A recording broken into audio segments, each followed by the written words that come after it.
السلام عليكم ورحمة الله وبركاته. الله أكبر الله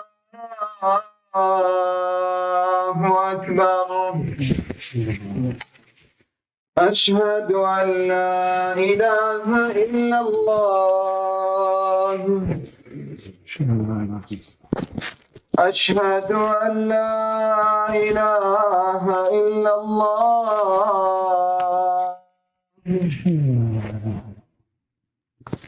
أشهد أن محمدا رسول الله.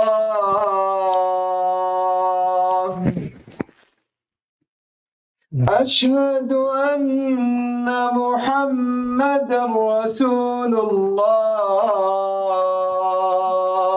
أشهد أن محمدا رسول الله. حي على الصلاة. حي على الصلاة. لا حول ولا قوة إلا بالله. حي على الفلاح. لا حول ولا قوة إلا بالله. حي على الفلاح.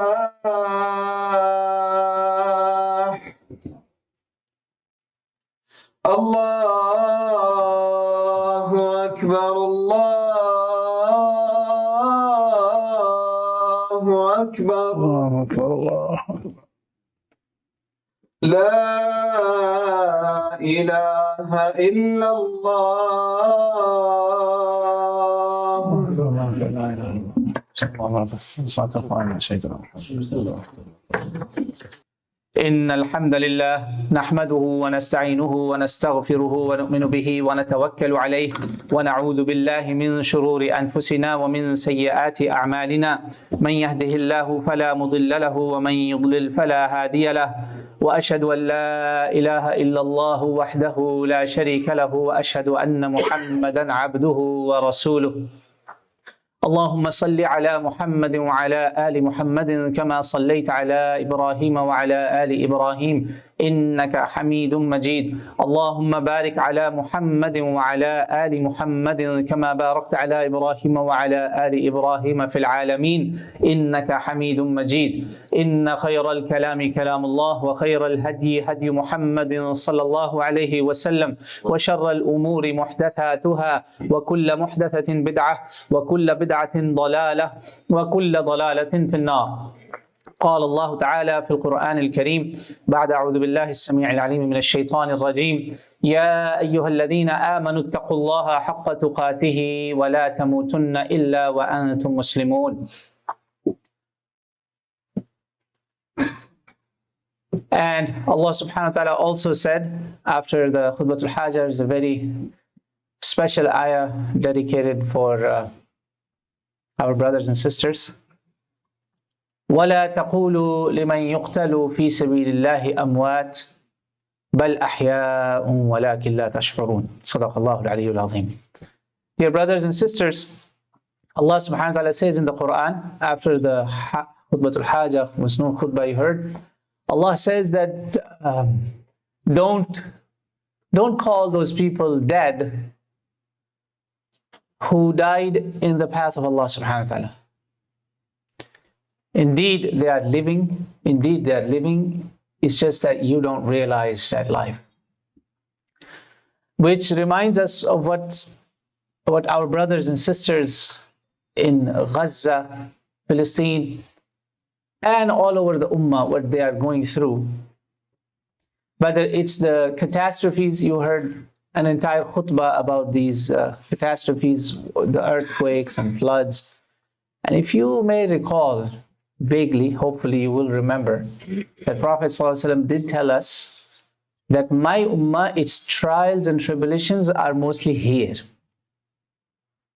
They won't be in greater trials up there as the others would be. For others, trials and tribulations are less here and greater there. That's a good news for us. So yes, even in this there is a good news. عذابها ليس عذابها في الآخرة. Remember that hadith? It has balaya, it has fitan, it has haraj, bloodshed. We will face that. And why wouldn't we? Allah says, أَمْ حَسِبْتُمْ أَن تُتْرَكُوا وَلَمَّا يَعْلَمِ اللَّهُ الَّذِينَ جَاهَدُوا مِنْكُمْ. Do you think you'll be just left like that and Allah will not test you who will be true in their struggle, in their resort, in their commitment? وَاللَّهُ يَعْلَمُ الصَّابِرِينَ. And Allah knows. أَمْ حَسِبْتُمْ أَن تَدْخُلُوا الْجَنَّةِ. Do you think you will go to Jannah just like that? Paradise will be just there for you for nothing, for doing nothing? It's very expensive commodity. There is nothing like paradise on this earth. Not even the blessings, the fragrances of paradise, not even a drop of that, even a hint of those fragrances. It cannot be equated to anything on this world and what's beyond. That's ghali. It's a very expensive commodity. So Allah says that expensive commodity, you will have it just like that. أَمْ حَسِبْتُمْ أَن تَدْخُلُوا الْجَنَّةِ وَلَمَّا يَأْتِكُمْ مَثَلُ الَّذِينَ خَلَوْا مِنْ قَبْلِكُمْ مَسَّتْهُمُ الْبَأْسَاءُ وَالضَّرَّاءُ وَزُلْزِلُوا حَتَّى يَقُولَ الرَّسُولُ وَالَّذِينَ آمَنُوا مَعَهُ مَتَى نَصْرُ اللَّهِ. You think you will enter Jannah just like that? And you shall not be tested as the people, you shall not face, or you will not be tested, similar meaning, that happened to people before you. Upon them, hardships, difficulties, apparently dunya-wise, bad things happened to them, harms came to them. And Prophet told us so much so that people were split into halves with a saw. Until the messenger says, oh God, and the believers with him, mu'mineen, like today they're saying, Mata Nasrullah, when will help of Allah come? Allah says, right away he says, Ala inna Nasrullahi qareeb. Help of Allah is near. Oh my brothers and sisters, we right now, our brothers and sisters, again, back in those days, before Prophet Muhammad came, the other nations, they were also Muslims of their time. They were cut into pieces. They were chopped off. They were put on, they were nailed onto the crosses. I'm not talking about the Christian cross. I'm talking about crosses that were used to nail people. Salib, They were done that. They were burned. People of Ukhdud. How many times this hasn't happened? It's just that now they have different tools to do that. Now they have different tools to chop off babies. They're using bombs now. They're using bombs. 6,000 bombs dropped in 4 days. And then the munafiqs, the hypocrites, champions of democracy, they use a very simple phrase. They have the right to defend themselves. Yeah, they have the right to defend themselves, but do they have the right to butcher people? Defending is different than butchery and massacre. Of course, we Muslims, we condemn killing of any non-combatant. People where there is a combat, they're fighting man to man with weapons, sure. But where you have no match, there is like no match whatsoever. But the level of hypocrisy these people have gotten to is disgusting. It's like you want to throw up on this. I thought I'm watching a very reliable news network. No names. I don't want to even advertise these hypocrites. A lady goes into a place and says, oh, look at this place. This place was so much full of life. Now everything is destroyed here. And in my mind, I'm thinking she's covering some area where a lot of deaths have happened. People have died. You know what Gaza is going through? Like Gaza. I said, oh, maybe some Muslims, astaghfirullah, they have killed people in a park or something. She's showing a park. So I'm thinking there's going to be dead bodies here. Oh, they say, the forces say they caught a guy with a knife. I'm like, what? I thought there was going to be dead bodies here or something. He said, look at this place that was full of life and look at the mess here now. Look how everything is destroyed. I'm like, Ya Allah, these people are horrible. The level of hypocrisy is unbelievable. But what do you expect of them? They have, they have no shame. They have no hira. They have no honor. And the biggest thing, they don't have faith. They don't have iman. If they had any little faith in God Almighty, I'm talking about simple faith in God, they wouldn't do this. And that's why many, many good-hearted Jews, Holocaust survivors, many, some of them are our professors here and in this country and in Europe. They say when they went first time, they visited Gaza. Some of them have visited Gaza. They said they fell in an awe. One of the scholars, a very big scholar, he's a healthcare professor, Professor Maté, Gabor Mate. I used to follow him. I didn't know him actually, that he was a Jew. I used to follow him because in our school, when I was in the healthcare spirituality, I have a, alhamdulillah, but it just happened. I was in a program called Spirituality in Healthcare. So we were introduced to Dr. Gabor Mate's literature because he connects spirituality with healthcare. So Dr. Gabor Mate, he was a little child when he left Germany or Austria, one of those areas. He said, and I found out now recently that he's a Jew. He said, when I went to Israel and I visited some of the settlements and some of the areas that where Muslims live, he's a Holocaust survivor. He's saying that. Most of his family were killed. They went into the camps. Professor Maté is saying, Dr. Gabor Mate is saying that I cried for 2 weeks. He says, every night when I would go to bed, I would cry. And I said, wow, we have resurrected Holocaust now on Muslims. And he said, this is beyond, in fact, in some cases, it's beyond words. I cannot explain it. So you have people like this who do recognize this. We are in a dilemma right now. You and I, living in this country, we are faced with this problem where they will corner you and I'll ask you, do you condemn this group? Do you condemn that group? It's very, or kids in public schools. Again, kind of like it used to happen, it's back again. Kids are telling me, the kids are calling other Muslim kids terrorists in the schools. Now, what do you do with that? I have few small suggestions, because in this country, things can be misunderstood very easily. If you say, no, I don't condemn this group, this means you're siding with terror, because some of these groups like Hamas is labeled recognized terror group by this country. For right or wrong reasons, but that's what it is. Now, you do accept that our Islam, you have to admit that, Islam teaches us that we do not harm civilians. Start with that.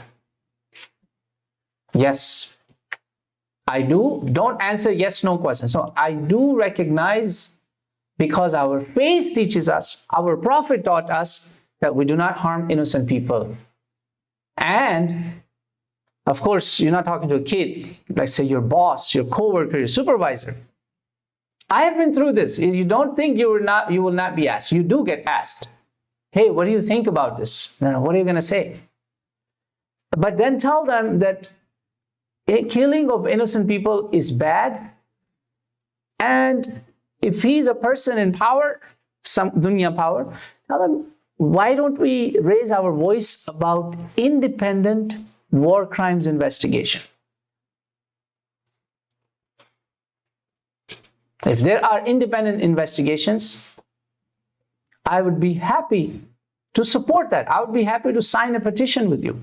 War crimes investigation, but they must take place for both parties. The one with the big guns and those who used to have rocks before and now they have small guns here and there. I would like that.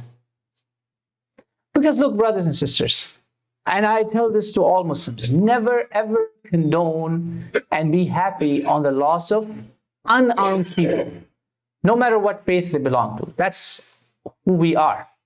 We have to put our anger aside and we have to admit that any innocent person, child, woman, unarmed, non-combatant, we do not condone their killing. Look, I'll share with you one short story, very powerful story. This is in Sahih al-Bukhari. Two of the beautiful, amazing companions, Sayyiduna Zayd ibn Dasna, radiyallahu anhu, and Sayyiduna Khubayb. I don't know his last name. SubhanAllah, interestingly, I think in Bukhari also just mentions Khubayb and Zayd ibn Dasna. So anyway, they were caught by the Meccans. Very emotional, very powerful story.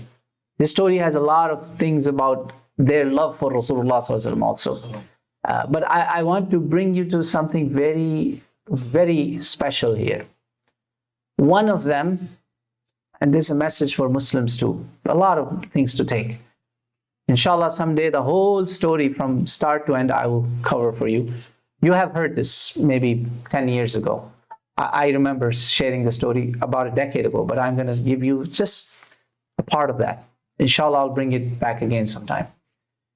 The man, either Zayd or Khubayb, one of them, he said, I know you're going to kill me, but I don't want to meet God without cleaning myself.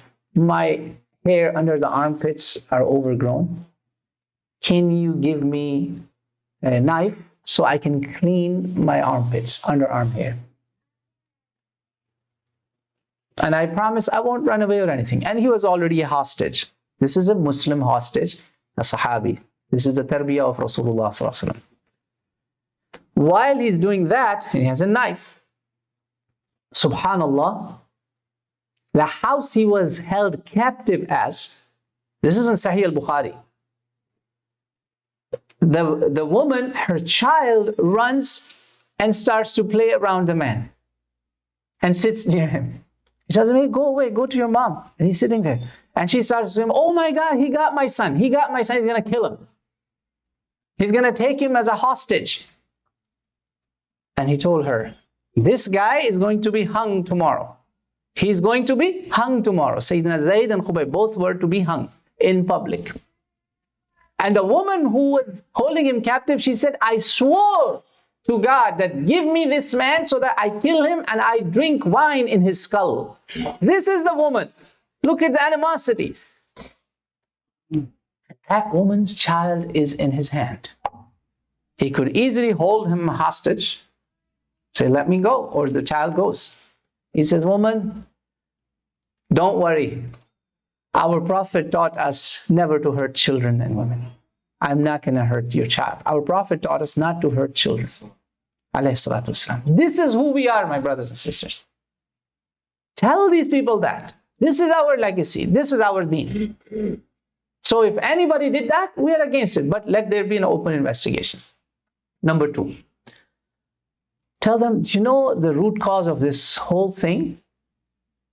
This started not even 1948. It started from the time when British made promises, some other powers, that we will create a homeland for the Jews. And I'm not against Jews. You know, remember in this country, even when you criticize Israel, it's equated Israel is equal to Jew. So explain it to them that I don't mean that. Because look, some of the people are scared to say the right things. So you have to use a very careful language. Tell them what I'm against now is things that are internationally recognized to be bad, which is, remember my second point, settlements. Not 1948 settlements, even though the root cause is way before. The root cause is so messed up that imagine somebody comes here and says, my great-great-great-great-great-great-great-grandfather lived here. What you people are doing here, get out of here, this is my place. That's exactly what this logic is for. So I'm not even talking about that, forget it. I'm talking about those settlements that are illegal according to the international law, recognized by United Nations. United Nations unanimously recognized resolution number 446, 452, and things like that. 446 and 452. Just remember that. A little bit of homework for you. Tell them point number three, remember women and children. Number two, settlements. Number three, settlements are illegal now, even according to the Israeli law. You heard me. Even according to the Israeli Supreme Court. Not too long ago, only 2 years ago, their parliament passed a law that now they can take the entire West Bank, which is what they're working on. 8-1. 8-1 Supreme Court of Israel voted that any settlements in the West Bank are illegal, June of 2021. Yes, even according to the Israeli Supreme Court. Tell them that. Number four, Americans definitely would appreciate this. Tell them, do you know how racist and how cruel the policies of this state are, that they are you know apartheid? Do you know what happened to South Africa? That's what's happening in Israel. It's an apartheid state, even for those who are citizens of Israel. We're not talking about people of West Bank and Gaza. Arabs living in Israel. Christians living in Israel. And number five, not just apartheid, the color racism. Even though the Israeli constitution till this day says, or so-called parliament, they don't, by the way, they don't have a constitution like we do, modern states. They say our constitution is Torah. So they use the book of God by justifying that anyone who is a Jew can come and settle in Israel. You land there tomorrow and you can claim benefits, citizenship, and you may be given a home, piece of land stolen from some innocent family. Yes, you heard me. That's what it is. However, but if you're non-white, if you're black, if you're a black person of color, no matter how Jew your roots are, how Jewish you are, you can't have that. That's why just recently, more than 50 black Jews, the entire families were deported. So you see the racism? Color racism, black and white. It's because the ultra right-wing policies, which this country is very scared from the ultra right-wing group. It's Ashkenazi and European, the white Caucasian Jews, they have more rights. They're treated better than the black Jews. In fact, black Jews are often told, you're not Jew, you're fake. Racism, give it to them, brothers. This won't hurt your job. In fact, on the contrary, you may find some allies actually. So, oh man, racism? Man, I'm with you on this. Yes, racism, use that language of racism. Which is true, it's true, it's a fact. They live in below substandard life, even the black Jews. And number six, according to their own court and according to their own military court investigation of Israel, one in every 10 soldier of IDF is involved in crimes. This is not a Muslim saying. This is not our news outlet is saying. However, my brothers and sisters, which brings me to the next important point, do have some good, reliable resources there for information. And do pass it on. It doesn't hurt if you share something from Al Jazeera English, if you share something from TRT, or there's another good channel called One Path Network, well researched. They have entire teams and they know what language to use. Language is very important. Because I have seen it. I have been in interfaith programs where a Christian person is speaking in favor of the Palestinians and call him, oh, you are an anti-Semitic. You are an anti-Semitic. A'udhu billah.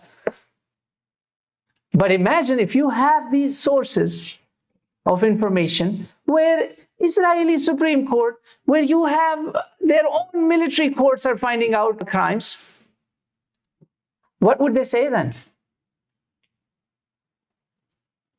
Don't be like what our leaders are today. Most of our leaders, the other day we had an instructor from Western, female instructor, elderly. She was walking on the road. I gave her a ride. Wallahi, this is what she told me. She said, you know, your leaders are chickens. This is the word she used. They're chickens. They're doing nothing. It's black and white, very clear. You can see it, that these are open crimes that are being committed. War crimes, brothers and sisters. White phosphorus being dropped on innocent people. But Muslim leaders are doing nothing but lip service. Lip service. Nasallallahu al-afiyah. Any of these leaders, they don't represent Islam. They may represent their countries, their nationalities. Don't get me wrong here. Some people worship their nations. Don't get me wrong.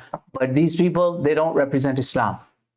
They may represent a territory, a piece of land, a country, but they don't represent me. They don't represent Islam. They don't represent true God-loving Muslims like you who care, people of Gaza. They represent themselves. May Allah subhanahu wa ta'ala give us true representatives for you and me. True Muslim leaders. True, qada, inshallah. A real qa'id.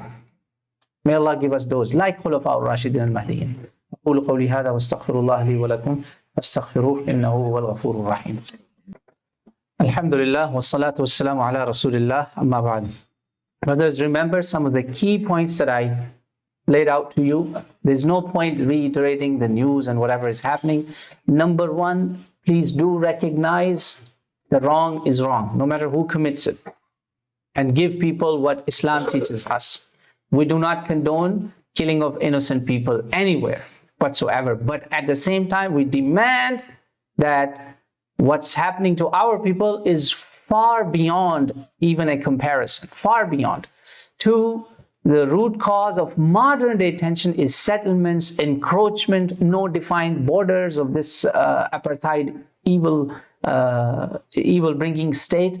This has to be stopped. And this has been agreed worldwide, and even some of their own people like Supreme Court. And also, we are against apartheid like non-Muslims were. Gandhi was, tell this to your Hindu bosses or whatever. Gandhi was in favor of Palestine and against Israel because Gandhi was against apartheid. And today, people who have pictures of Gandhi in their homes are standing with the other party, against their forefathers, against their grandparents. So, and we are against the racist policies. We are against racism. These people are victims of racism, people who are living inside, and the crimes of war are being committed by the IDF, recognized by their own people. And I told you, sixth point was that you must give them some media outlets that are giving some valid information, like Al Jazeera English, and many other channels. There's a Middle East Eye, that, TRT, One Path Network. These 3-4 channels are the ones where you can find small and big, depending on what their level is, documentaries about the history of the conflict. You give them that, and you inshallah, you'll be safe. You have to do your job. Otherwise, you can't just sit here and say, oh, I'm doing dua for my brothers and sisters. This is dua without dawa. You have to do something. Find one non-Muslim that you will talk to and you will educate. Just one. And that one could be for your first drop of rain. May Allah give you an eye tawfiq. So make that action plan. Make that niyyah, and now let's make dua. Let's make dua for our brothers and sisters. And do not underestimate the power of dua.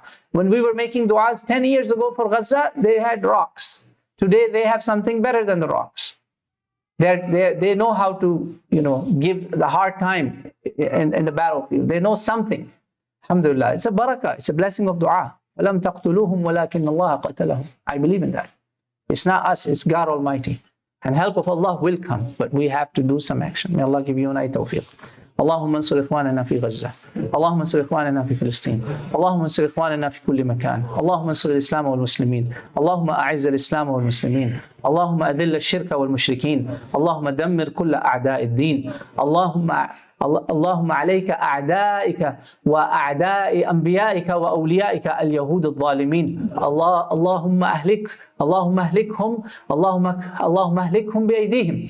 Oh Allah, give them their own taste. Oh Allah, let them be against one another. Oh Allah, عليك بالظالمين اللهم أهلك الظالمين بالظالمين اللهم لا تجعلنا مع القوم الظالمين ربنا لا تجعلنا فتنة للقوم الظالمين اللهم ارزقنا قادة الراشدين المهديين اللهم انصر إخواننا المستضعفين في غزة اللهم انصر إخواننا المستضعفين في غزة. Oh Allah, protect the people who are weak, who are helpless in Gaza and Palestine and all over the Ummah. Oh Allah, give them support, give them protection, save their children, save their women, save their families, save the innocent ones. Oh Allah, save all the Ummah from all kinds of difficulties and harms. Oh Allah, protect them, give them support, give them from your infinite treasures, give them the best of the world and give best of the akhirah. Allahumma rabbana atina fid dunya hasana wa fil akhirati hasana wa qina adhab an-nar. Oh Allah, those of our brothers and sisters who have died, oh Allah, give them highest places in Jannah. Give them martyrdom, raise them among the martyrs. Oh Allah, those of the families who have died and their loved ones who have survived, oh Allah, we ask you to give them patience, give them strength. Oh Allah, be a provider and caretaker for them. Give sabr, give patience to our brothers and sisters who have lost their loved ones. Oh Allah, give us all patience. ربنا أفرغ علينا صبرا وتوفنا مسلمين ربنا هب لنا من أزواجنا وذرياتنا قرة أعين واجعلنا للمتقين إماما. اللهم انصر أمة محمد صلى الله عليه وآله وسلم. اللهم فرج عن أمة محمد صلى الله عليه وآله وسلم. اللهم ارحم أمة محمد صلى الله عليه وآله وسلم. يا حي يا قيوم برحمتك نستغيث أصلح لنا شأننا كله ولا تكلنا إلى أنفسنا طرفة عين. سبحان ربك رب العزة عما يصفون وسلام على المرسلين والحمد لله رب العالمين وأقم الصلاة.